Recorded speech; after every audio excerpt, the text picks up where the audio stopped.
예, 오늘 뭐 드는통 던질 이슈들이 굉장히 많은데 강대기 변호사 먼저 네, 해주시죠. 저는 주말 사이에 묻힌 이슈를 하나 갖고 왔습니다. 사실 청년들이 굉장히 중요하게 생각하는 이슈가 청년들 커뮤니티에서 활성화되고 묻혔는데 일단 첫 번째 사진 하나 보여주세요. 대통령 경호처에 대한 모든 채용을 중단한다는 첫 번째 사진입니다. 자, 보시면 대통령 경호처에 대해서 낸 현재 원서 접수 중인 시험 공고도 취소했고 현재 시험이 진행 중인 경력 경쟁 채용도 취소합니다. 또 현재 또 시험이 진행 중인 일반직 공무원 경력 채용도 취소합니다. 그러니까 지금 대통령이 한 명이 바뀌었을 뿐인데 대통령 바뀌고 나서 대통령 당선 이전에 공고를 냈던가 대통령 당선 이전에 이미 시험이 진행 중인 채용에 대해서 대통령 경호처 채용에 대해서 취소를 한다는 거예요. 그러니까 제가 100번 양보해서 뭐 경력직이야 그렇다고 생각하는데 저기에 7급 경호 공무원 공개 경제 채용이 취소된 거 있잖아요. 여러분들 요즘에 7급 공무원 시험 준비하려면 1년에 한 번 정도 시험이 있습니다. 그 한 번 시험을 위해서 1년 동안 2년 동안 달려온 청년들이 있는데 하루아침에 대통령이 바뀌었다 그래서 채용을 취소한 거예요. 저 두 번째 사진 한번 보여주시겠어요? 저게 또 어떤 문제가 되냐면 어떠한 청년이 인터넷에 글을 올렸습니다. 7급 공무원 시험하고 대통령 경호처 시험, 대통령 경호처도 7급입니다. 아까 7급 일반직과 7급 대통령 경호차는 피셋이라는 시험을 같은 날에 본다. 그런데 7급 공채 접수는 5월달에 마감하고 경호처는 6월달에 접수를 시작한다. 6월달 접수가 6월 2일날 접수가 시작했습니다. 그런데 갑자기 대통령 바뀌고 나서 경호처 채용 자체가 취소됐다. 접수를 안 하고, 그러니까 5월 말에 7급 공무원 접수 안 하고 경호처를 준비하고 어차피 시험 날짜가 같지 않습니까? 시험 날짜가 같기 때문에 접수비를 아끼기 위해서라도 고민을 하다가 하나만 접수하는 거예요. 시험 날짜가 같기 때문에. 그래서 고민을 하다가 대통령 경호처에 접수한 사람들은 갑자기 공고를 한 시험이 갑자기 없어진 거예요. 그럼 또 1년을 또 기다려야 됩니다. 그런데 이 이재명 대통령이 이렇게 판단한 이유가 대통령 경호처가 뭐 왈가왈부하다 나를 경호 제대로 안 한다 라고 하는데 대통령 경호처는 1995년도에 창설을 했던 걸로 제가 기억하는데 94년도인가요?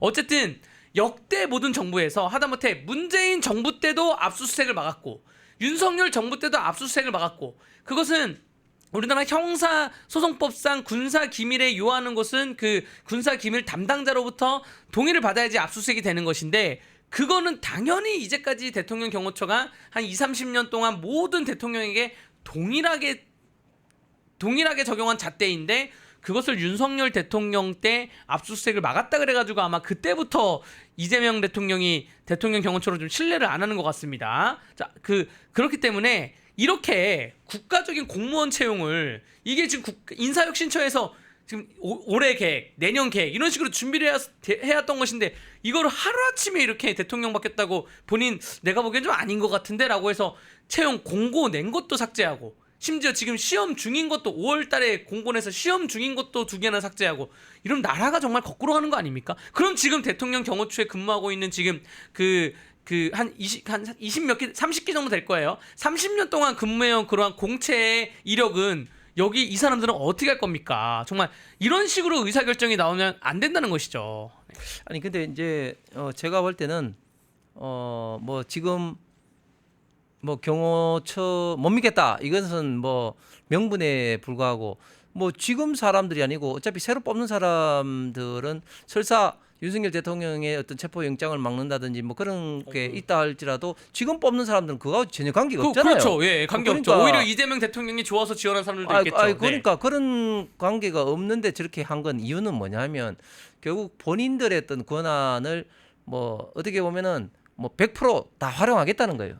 그러니까 자기들 이전에 했던 것들은 깡그리 무시하고 본인들이 다 하겠다 이런 겁니다. 그래서 자기 어떤 권한을 100% 200% 활용하겠다 하는 건데 근데 그런 와중에 결국은 손해를 보는 것은 지금까지 묵묵히 특정 어떤 날짜를 목표로 해서 시험 공부를 하고 있는 수험생들이죠. 네. 수험생들 같은 경우는 날짜가 시기가 얼마나 중요합니까? 예를 들면 뭐 5월이다 5월, 6월이면 6월이면은 거기 맞춰서 이제 공부 스케줄을 잡고 하는 건데 거기를 다 헌터려 놓았던 것은 수험생에 대한 명백히 소위 말해서 어떤 목표에 대한 어떤 불이익을 이제 가해 준 것이다. 그렇게 말씀드리고 저는 똑같은 어떤 사례로 아까 전에 간단하게 말했습니다만은 지금 그 이성엽 변호사 지명 같은 경우 이것도 마찬가지인데요. 예를 들어서 그 전에 지금 지금 이제 그 한덕수 권한대행이 이왕규 그리고 또 한 분을 이제 헌법재판관으로 지명을 했잖아요. 네. 지명을 했는데 그거를 지명 철회를 이재명이 해버렸잖아요. 네. 그것도 마찬가지인 거예요. 자, 지명 철회 여부는 헌법재판소에서 가처분을 받아들여 가지고 이 대통령 권한대행 특히 고리됐을 때 대통령 권한대행의 권한이냐 아니냐는 본안이 지금 심사하고 있는 중 아닙니까? 그런데 그거를 지명 철회를 그냥 해버린 거예요. 그러니까요. 예. 그거는 지금 사건 진행 중인데. 예. 그러니까 쉽게 말하면 이재명이라는 사람이 대통령 되면 이제는 사법이 해야 될 판단을 안 하고 내가 다 결정하겠다. 그거 브리핑도 강유정 대변인이 브리핑하면서 이재명 대통령은 방금 헌법재판관 한덕수가 지명한 헌법재판관 2명 지명을 철회했습니다. 이거 한마디 하고 나갔잖아요. 질의응답도 받지 않았어요. 처음에 질의응답 한다고 카메라 모이라고 해놓고. 그러니까 예. 이재명이 사실상 이제는 어떤 그 사법부 위에 있는 군주 같은 그런 역할을 한다. 내가 모든 어떤 법이라든 이런 거를 결정을 한다. 이랬던 거 아니겠습니까? 이거는 있을 수 없는 이야기다. 말씀을 좀 드리면서 그 관련해서 간단하게 제가 또 인사 관련해서 한마디 좀 말씀드리면 지금 이 정부가 인사를 하는 것을 보면 정말 저는 지난번 이 시간에도 잠깐 말씀드리겠습니다만은 좌파 우파 실력파를 뽑는다고 했지만 알고 보니까 아부파 충성파만 지금 뽑고 있고 그다음에 전과자를 굉장히 우대하는 그런 인사를 하고 있어요. 본인이 전과 4범 이제 5범 되죠. 그래서 그런지 몰라도 전과 4범인 지금 김민석이라든지 또 비서실장 전과 2범이지 않습니까? 합치면 전과 10범이라 그러더라고요. 그 이외에도 지금 이제 행안부 장관으로 이야기되고 있는 드루킹의 김경수라든지 얼마나 많은 전과자가 지금 이렇게 들어오고 있습니다. 전과자 지금 우대 인사를 지금 하고 있다. 이렇게 좀 비판을 하지 않을 수 없고 제가 오늘 몇 가지 드럼통에 던져야 될 것을 갖고 왔는데 첫 번째는 지금 정말 이제 이재명 대통령이 되니까 드디어 댓글까지도 지금 심각하게 보고 있죠. 지금 이재명 살해 위협 그걸 21건 중에 11건 피해자를 지금 검거했다 경찰이 이런 어떤 언론이 났습니다. 한번 언론 보도를 보면 이재명 대통령에 대한 살해 위협 그걸 21건 중에서 10건 피해자 검거를 했다 이렇게 됐습니다. 야, 제가 그 일일이 댓글 내용은 알 수는 없었지만 그러나 이렇게 댓글에 그냥 본인이 울분을 못 참아서 뭐 이재명을 뭐 이렇게 뭐 하겠다 이렇게 위협한 이걸 가지고 이제는 이제 구체적으로 뭐 위협이 아니라 검거를 한다.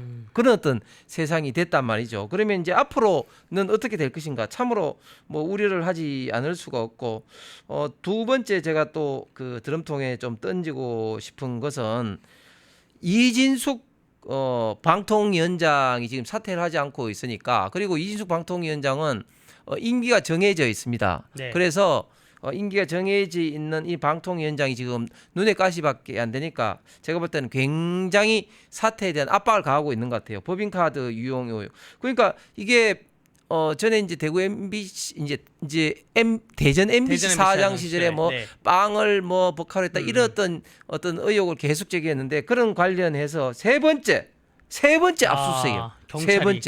경찰이 아니 압수수색을 한 번 하는 건 또 모르겠지만 세 번이나 이렇게 반복적으로 압수수색하는 것은 다분히 보복이고 이런 압박용이라고밖에 그 생각할 수밖에 없을 것 같고 그다음에 마지막으로 세 번째는 지금 정부 부처에서 이재명 정권이 출범하니까 너무 태도가 지금 달라지는 것들이 한두 가지 아닙니다. 특히 통일부 같은 경우 대북 전단에 대해서 살포를 좀 중지할 것을 강력하게 요청을 했다고 합니다. 아니, 저거 심지어 헌법재판소에서 위헌 결정 내린 거거든요. 살포 막지 말라고. 그렇습니다. 이게 2021년도 당시 문재인 정권 때 소위 말해서 이제 김여정 하명법을 해서 탈북 단체들이 대북 전단을 뿌리는 것에 대해서 김여정이가 강하게 비판을 하니까 며칠 후에 민주당에서 이거를 뭐 지령을 기다렸다는 듯이 대북 전단 금지하는 법을 이제 발의를 했고 통과를 시켰습니다. 여기에 대해서 유연 어떤 심판이 이루어졌고 헌법재판소에서 우리 국민의 어떤 표현의 자유라든지 양심의 자유에 위배된다고 해서 유연 법률 결정을 한 사항입니다. 그런데 이 사항에 대해서 통일부가 대북 전단 어떤 살포에 대해서 강력하게 중지 요청을 했다고 하는데 아니 정권이 바뀌었다고 해서 이런 식으로 이 결정을 바꿀 수가 있느냐. 특히 대북 전단이란 것은 탈북민 단체를 중심으로 해서 꾸준히 이루어지고 있고 특히 탈북하신 분들 이야기를 따라 보면 그 대북 전단의 효과가 굉장히 크다고 그래요. 거기에서 지금 북한 정권이 완전히 차단하고 있는 새로운 어떤 정보를 통해서 남한의 대한민국의 사정을 알게 되고 또 북한의 또 지금 이제 독재했던 상황도 알게 되고 또 거기에 뭐 USB라든지 이런 걸 통해서 또 남한에 뭐 일어난 뉴스라든지 영화라든지 드라마를 보게 돼서 대북 전단의 위력이 대단하다고 하나같이 이야기를 하는데 그렇기 때문에 북한에서는 이 대북 전단을 눈에 어떤 가시처럼 목의 가시처럼 지금 생각하고 있는데 아니 통일부가 이렇게 입장이 이 정권이 새로 바뀌었다 해서 달라지면 되겠습니까? 그러니까요. 저 대북 전단 같은 경우는 발표를 저렇게 하루아침에 하면 안 되고 그리고 왜냐하면 지금 G7 가기를 앞두고 있지 않습니까? 적어도 G7을 갔다 와서 또 APEC 정상회의를 우리가 개최국으로서 개최하고 나서 그 다음에 외교적 분쟁이나 북한 인권적인 거에 대해서 다른 나라에 대해서 더 이상 얼굴을 안 내밀어도 될 때 그때 한번 저런 발표를 하던가 말던가 해야지 대통령 바뀐 지 지금 일주일도 안 됐는데 통일부에서 저렇게 발표를 하게 되면 G7 가가지고 무슨 말을 합니까? G7에서 우리 북한 인권에 대해서 한번 얘기 나눠봅시다 했을 때 도망 다닐 거 아니에요. 지금 어쩌려고 지금 그 행정부에서 무섭긴 무섭나 봐요. 정말 무섭긴 무섭게 몰아붙이는 것 같습니다. 저는 왜 저도 공무원 출신이지만 이렇게 공무원들이 달라지냐면은 사실은 학습 효과가 있기 때문에 그런 거예요. 어떤 학습 효과가 있느냐? 문재인 정부 바뀌고 난 다음에 적폐청산이라는 이름으로 당시에 비서실장 임종석이가 적폐청산 위원장이 되고 각 부처별로 또 적폐청산 TF라는 게 만들어져서 박근혜 정부 때 이루어진 주요 정책 관련자들은 굉장히 혹독한 어떤 수사 혹은 내지는 어떤 징계를 받게 됩니다. 그런 어떤 학습 효과가 있기 때문에 지금 윤석열 정부 때 이루어진 주요 정책에 관련돼서는 지금 굉장히 다 수사 내지는 어떻게 보면 좀 혹독한 어떤 책임을 물을까봐 미리 바꾸고 있다고 생각하는데 그런데 제가 아까 법원에 대해서도 이야기했지만 우리 공무원 여러분들에서도 이야기를 드리고 싶은 게 공무원이란 게 뭡니까? 어차피 직업 공무원제고 국가와 우리 국민을 위해서 봉사를 하는 건데 목이 칼이 들어와도 본인의 어떤 소신을 꺾어서는 안 되는 것이죠. 그리고 이 대북 전단 관련해서는 이미 헌법재판소에서 위헌 어떤 결정을 내린 어떤 사항이고 여기에 대해서 간섭을 우리 정부가 해서는 안 되는 것임에도 불구하고 미리 이렇게 정책을 바꾸고 대북 전단 중단을 강력하게 요청했다는 것은 정말 큰 어떤 문제가 있을 수밖에 없고 그리고 저는 또 김영호 통일부 장관에 대해서도 참 아쉬운 거는 김영호 장관이 굉장히 저는 강단 있고 소신 있는 걸로 알고 있는데 왜 장관이 이런 어떤 결정을 하게 하는지 저는 좀 김영호 장관에도 굉장히 좀 아쉽다는 말씀을 좀 하고 싶습니다. 그리고 아까 지나갔지만 지금 그 이진숙 방통위원장의 세 번째 압수수색 문제라든지 이런 문제들 정말 이 정권이 정말 말로만 국민 통합을 외치고 3대 특검을 중심으로 해서 내란 종식이라고 했지만 이제 내란 종식이 아니라 전 정권 윤석열 정권에 대한 전방위적 압박이 시작되었다. 본격적인 정치 보복이 시작되었다. 이렇게 생각합니다. 문재인 때는 그 적폐청산이라는 말로 거의 뭐 임기 5년 내내 적폐청산이라는 이유로 반대말만 하면 너 적폐다 이러면서 옥죄기 시작했는데 이재명 정권에서는 내란 종식이라는 이유로 무슨 말만 하면 넌 내란이다. 너도 내란 세력이다. 뭐 예를 들어서 대북 전단을 계속 보내야 된다. 옳은 소리를 하게 되면 너 내란이지. 뭐 이런 식으로 해서 내란 종식이라는 그러한 핑계를 가지고 5년 동안 내내 울거먹지 않을까 생각이 되고요. 그걸 울거먹기 위해서 특검을 만들고 그 시간을 끌어가지고 재판도 좀 길게 가면서 본인 재판은 정지시켜놓고 다른 사람의 재판은 길게 가면서 옥죄놓고 이러한 정무적인 스탠스를 취하지 않을까 심히 우려스럽습니다. 네. 펜앤마이크에서 추천하는 영상도 보고 가세요. 다른 영상도 즐기시려면 구독 버튼을 꼭 눌러주세요.